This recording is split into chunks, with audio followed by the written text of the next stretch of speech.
Hi friends, welcome to my channel. Friends, we'll be doing a Bank Nifty weekly analysis and we'll be seeing like what are the probabilities will be happening in the coming days and what has happened in the last week. Let me take you into shorter time frame first, then I'll come back into weekly time frame. Last week what has happened is like the market, as soon as market opened, there was a negative sentiment was flowing into the market that new variant has arrived in India and many cases are increasing, so the market participants sold the market into, and very next day the market opened and market went into a profit booking mode, and as soon as the profit booking mode came, the buyers entered into market as the price was in a discount, so the price went up and the sellers enter into the market and they started to hit each and every price. So there was a couple of days, there was a accumulation stage and the buyers took the prices higher, and in the meantime the sellers enter into the market and they started to hit each and every bit. So what was the conclusion? Like the market is still navigating at these price points in between 35,600 and 35,800. The market is still navigating and overall the sentiment is still negative. We don't have enough confirmation like whether the market goes either on the upside or either it goes on the downside. We have to give enough time to the market, let the market decide which way it wants to go. I'll take you to weekly time frame. In weekly time frame the story is totally different. In the weekly time frame, when you are seeing a weekly time frame, the buyer got trapped into the higher prices and the seller got trapped into the low prices. So the market chopped the heads of the buyers and sellers. So it closed into indecision mode.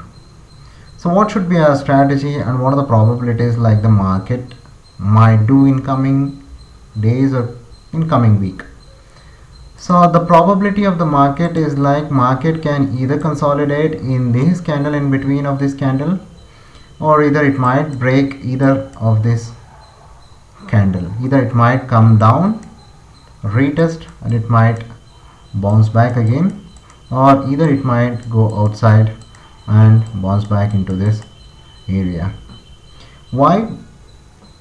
As it is a December season, so big participants, they don't want to buy the market up as there is no news into the market.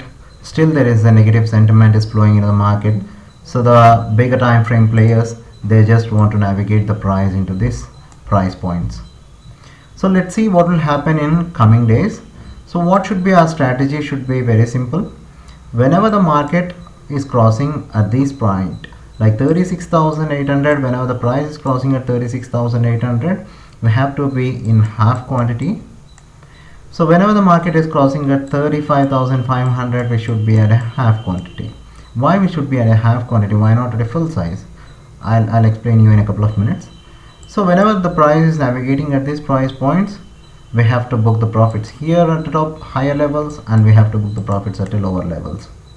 So anytime like buying can come, anytime like the buyer can provide the liquidity here, anytime the seller can provide the liquidity here. So I'll take you back to the weekly, I'll take you back into the monthly charts. So in the monthly charts the story is totally different. I'll just make it a little bit smaller so that we'll be able to understand it. So I'll tell you very simple what has happened in the market. Friends, let's have a look into the chart.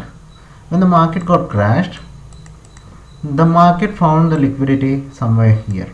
That's somewhere like 18,000 price points. So what happened? The big players has accumulated 1, 2, 3, 4 months.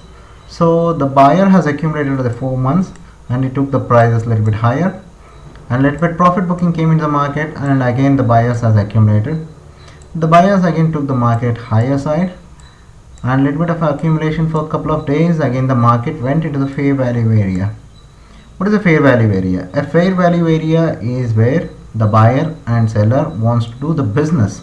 They wants to buy and sell the shares in that particular area, either shares or stocks or either the index or either the futures or options. So they want to do the business into the fair value area. Where is the fair value area? The fair value area is here. let me clear this one. Why this here? Why here? Why it is a fair value area? Just have a look into the market. The market spent 1, 2, 3, 4, 5, 6 months of a time in particular fair value area. In this area the market has spent 6 months. Have a look here. Nowhere the market has spent 6 months in here. Here just 4 months, here 3 months, here a couple of months, and here 6 months. When you see into before the crash, the market was trading in this fair value area. The fair value area is like 1, 2, 3, 4, 5, 6, 7, 8, 9, 10, 11, 12. Nearly about an year the market was trading in this zone, because this was a fair value area where the buyers and sellers wants to do the business. So as per the monthly charts, the fair value area is sitting somewhere here. So this is a fair value area where the market is deciding. So market might either come into this fair value area and it might accumulate for a couple of months or a few months, and then it can decide whether it wants to go upside or it wants to go on the downside. It all depends on the bigger time frame participants. So that is the reason I was saying you to hold a half quantity, not the full size. So whenever even the swing crosses this one, what it happens, the price can have a smaller pullback and can flush into this area. So whenever the price is coming down the lower side, it might either find some liquidity on the downside for a shorter time, and then price can bounce back. So be cautious, let the market decide which way it wants to go. As I'll be coming on daily analysis video, and I'll be updating you what are the probabilities like the market can do and where the price can move. Just stay on to this channel and subscribe if you like the analysis. And I'm going to make a short analysis video on daily analysis as well in this video. On next coming videos I'll be making a separate video on daily analysis.